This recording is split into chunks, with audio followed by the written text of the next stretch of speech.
Chers amis, il y a une question très intéressante qui se pose le Shabbat au sujet de prendre une aiguille sans fil, je précise bien sans fil, et s'en servir pour essayer par exemple de fermer un col ou lorsqu'il y a par exemple dans une jupe une fente, s'en servir pour fermer cette fente pour des raisons de tsniout ou pour tout type d'autres raisons. Est-ce que l'emploi d'une aiguille, l'emploi par exemple d'une épingle à nourrice, est-ce que c'est autorisé le jour de Shabbat ou pas? Évidemment, si vous vous interrogez dans quel sujet on se trouve là dans Hilchot Shabbat, dans le sujet qui s'appelle Tofer, le fait de coudre. Si je venais coudre par exemple deux parties d'un vêtement avec une aiguille plus un fil, là bien évidemment je serais en plein Issour de Horaïta. Attention, attention.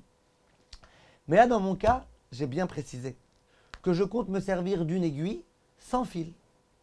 Quelle sera la halacha?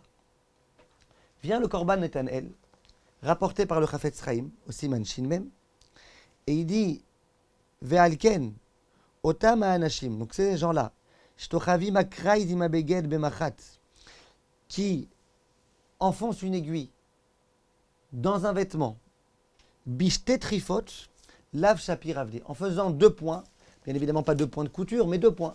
Donc ils rentrent le vêtement une fois, plus une autre fois, lav shapir avdi, c'est pas bien ce qu'ils font. Le Korban Netanel ne dit pas que c'est assour, le Korban Netanel dit que c'est pas bien ce que les gens font. Il témoigne lui-même que les gens le font, mais il dit que c'est pas bien. Et le Chafetz Chaim, il rapporte ça. Ce qui est intéressant quand il rapporte ça, le Chafetz Chaim, c'est qu'il met entre parenthèses Korban Netanel. C'est pas qu'il dit qu'il faut pas faire, et en bas dans Sha'ar HaTziyun, il dit Korban Netanel. C'est vraiment, il rapporte la phrase du Korban Netanel in extenso. Beaucoup de poskim, au passage, vont dire que lorsque le Chafetz Chaim a cette attitude-là, c'est qu'il n'est pas persuadé à 100%. Il y croit un petit peu, mais il n'est pas persuadé à 100%. S'il était persuadé à 100% et que ça ne le gênait pas qu'on pense que lui-même a dit ça, il aurait dit c'est interdit de faire ça. Et en bas, dans les références qui s'appellent le Sha'ar HaTziyun, il aurait dit Korban Netanel, etc.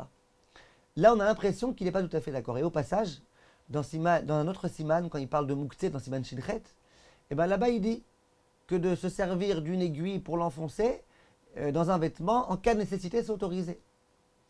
Donc il s'avérait que c'est une contradiction. On est obligé de dire que le Chafetz Chaim, il pense que ce n'est pas vraiment une interdiction. En tout état de cause, oublions 2 minutes le Chafetz Chaim et continuons à réfléchir. Donc le Korban Netanel, lui, il dit qu'il y ait un fil ou qu'il n'y ait pas de fil, ça ne change rien du tout. En tout cas, même si ça change, mais il n'empêche que ce n'est pas bien de faire ça. Viennent énormément de poskim, dont le Chazon Ish, géant entre tous. Et il dit pas du tout. Il dit moi je ne suis pas du tout d'accord avec ça. Il dit et pourquoi je ne suis pas du tout d'accord avec ça? Il dit parce qu'on n'a jamais vu que de coudre sans fil, ça s'appelle coudre. Enfoncer une aiguille une fois, 2 fois, quel rapport avec coudre? Où tu commences à voir quelque chose qui peut s'assimiler à coudre. C'est pas ça coudre. Coudre c'est avec du fil. C'est comme fermer des boutons. Tu prends 2 parties de la veste, tu les fermes avec un bouton. Ça s'appelle ça coudre. Tu n'appelles pas ça coudre, tu appelles ça enfiler une partie dans un bouton. Et du coup, les 2 parties sont attachées l'une à l'autre. Il dit une aiguille, c'est comme un bouton. Une aiguille, quelque chose qui a été mis de façon en général provisoire. Quelque chose qui a été mis dont on voit que c'est complètement extérieur au vêtement. Quelque chose qui fait que les 2 parties du vêtement, elles ne deviennent pas intrinsèquement collées. Eh bien, il n'y a pas de problème. Ça, c'est l'opinion du Chazon Ish, et vous allez voir que la plupart des poskim ils ont été dans ce sens-là. Maintenant, a priori, on pourrait se poser une question. Si je prends, par exemple, 2 feuilles, et que je les colle avec de la colle, vous êtes d'accord que c'est interdit? Tout le monde est d'accord que c'est interdit. Je me sers d'une agrafeuse. Tout le monde est d'accord que c'est interdit. Pourtant, il n'y a pas de fil. Quand l'agrafe, tu vas me dire c'est un fil de fer. Bon, d'accord. Tu mets de la colle. La colle, c'est pas du fil. C'est pas du fil. Et pourtant, on dit que si tu colles 2 parties, tu colles 2 feuilles l'une à l'autre, ça s'appelle tofer. Tofer, même de Horaïta. C'est quoi l'histoire du Chazon Ish là? Chazon Ish, il dit que puisqu'il n'y a pas de fil, il n'y a pas de problème. Mais pourquoi? Quand tu colles 2 feuilles, il n'y a pas de fil, c'est un problème. Quand tu mets une agrafeuse pour beaucoup de poskim, c'est un histoire de Horaïta, bien qu'il n'y a pas de fil ici. Il n'y a pas d'aiguille et de fil. Disent les poskim, qu'il y a une immense différence. C'est quoi la façon de coudre 2 tissus l'un à l'autre? C'est avec du fil. C'est comme ça que ça marche. C'est comme ça que ça fonctionne.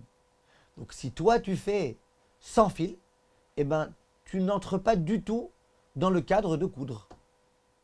Par contre, comment on colle des feuilles? Tu as déjà vu quelqu'un qui colle des feuilles avec du fil? Je ne parle pas de parchemin, je parle de feuilles. Personne. Comment on colle? On colle avec de la colle. On colle avec du scotch. On colle avec une agrafeuse. Donc quand tu colles de la façon dont on colle, ça s'appelle coller. Mais dans les vêtements, on colle quand on veut coller, quand on veut prendre deux parties et transformer en une seule partie, on le fait avec du fil. Donc quand tu fais sans fil, tu n'es pas du tout dans le cadre de ce qui s'appelle coudre.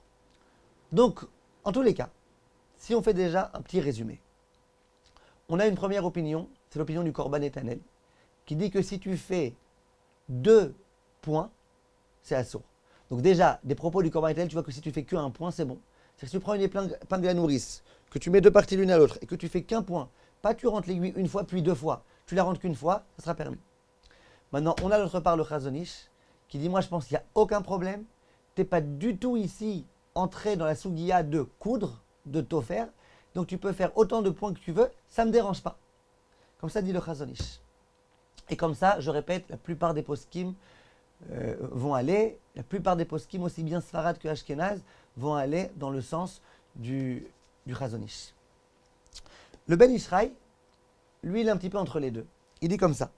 Yesh le'esor beshalosh trivot. Il dit, si tu enfonces 3 points, déjà vous voyez que 2 points, ça ne le dérange pas. Il dit qu'il faut qu'il y ait 3 points. Si vous vous référez au premier cours qu'on a enregistré sur les halachot de Tofer, vous verrez c'est quoi la différence entre 2 points et 3 points. Il dit, si tu fais que 3 points, al da'at le'itkeem kama yamim, et que tu le fais à condition que ça reste longtemps, là il y a un problème. Par contre, si tu fais les shahs, si tu fais pour un petit moment, là il n'y a pas de problème. Donc, le Rav dit que, le Ben Ishraï dit que si tu fais 3 points et pour longtemps, il y aura un problème. Moins que ça sera autorisé. Mais je répète, pour le Chazon Ish, et c'est comme ça que la plupart des poskim vont aller, même 3 points c'est autorisé. Et même pour longtemps c'est autorisé. Maintenant, donc on a bien parlé de l'aiguille. Une aiguille qu'on enfoncerait et dans laquelle on ferait 2 points ou 3 points. Maintenant, venez, on parle une demi-seconde de ce qui s'appelle l'épingle à nourrice. Il y a un rav qui s'appelle le Minchat Yitzhak. Ce rav-là, il veut dire, écoutez, c'est vrai que le Chazon Ish a autorisé les aiguilles normales. C'est les aiguilles normales, pas l'épingle à nourrice. Quelle différence? L'épingle à nourrice, étant donné qu'elle se ferme bien, elle se ferme fortement, eh ben, on comprend bien que l'épingle à nourrice, elle est là pour longtemps. On comprend bien qu'on l'a mise pour une longue période. Donc ça, le Chazon Ish, eh ben, on imagine qu'il dira que c'est beaucoup plus un problème. Parce que la forme de l'épingle à nourrice montre que c'est fait pour être fermé pendant une longue période. Mais la plupart des poskim lui disent qu'il y a rapport. Pas du tout. Si la raison majeure du Chazon Ish, c'est de dire qu'il n'y a pas de tfira sans fil, là, il n'y a pas de fil. Mais en plus que ça, en général, quand on met une épingle à nourrice, ben, les 2 parties du vêtement, elles sont assez lâches. C'est pas comme quand tu prends par exemple une aiguille et que tu fais 3 points, en général, ça tient de façon... Les parties, elles se collent l'une à l'autre. Quand tu mets l'épingle à nourrice, généralement, les 2 parties, elles sont à l'extrémité, puis voilà. Donc au contraire, ça serait encore plus une raison d'autoriser une épingle à nourrice qu'une petite aiguille qu'on rentre de façon momentanée. En tout état de cause, comme je vous ai dit, le Rav Mazouz, le Rav Moshe Feinstein, le Rav Ovadia Yosef, la plupart des poskim Sfarad, la plupart des poskim Ashkenazim, le Rav Moshe Feinstein, comme je vous ai dit, et compagnie, la plupart des poskim disent que c'est autorisé de se servir aussi bien d'une aiguille que d'une épingle à nourrice pour faire ces choses-là, qu'on n'est pas du tout dans le cadre de Tofer. Si une personne pose la question, il vaut mieux que je fasse quand? Que je fasse ça vendredi avant Shabbat ou pendant Shabbat? Bon, on a bien compris qu'on va le faire pendant Shabbat. Il faut mieux éviter les problèmes. Il faut mieux s'acquitter même d'après le Korban Netanel. Il faut mieux faire plaisir à Kadosh Baruch Hu de la façon la meilleure et d'après tout le monde. Mais si on a un cas de nécessité, généralement quand les personnes veulent par exemple mettre quelque chose au niveau du cou, c'est pas pour s'étrangler, c'est parce qu'il y a un problème de tsniout, le bouton s'est défait, elles ont une urgence. Dans tous ces cas-là, pour des raisons de tsniout en particulier, bien évidemment qu'on se reposera sans aucun problème sur les décisionnaires qui autorisent. Et puis voilà. Quant à tout, mes chers amis, et je vous demande de réfléchir à une autre question, c'est la question de la broche. Si je veux mettre une broche, c'est pas que je veux prendre 2 parties du vêtement et les attacher, je peux mettre une broche. Une broche sur mon bonnet, sur mon béret, une broche sur ma veste. Quelle sera la halakha fort de tout ce qu'on vient de dire maintenant? Réfléchissez bien et la prochaine fois, merci de votre attention.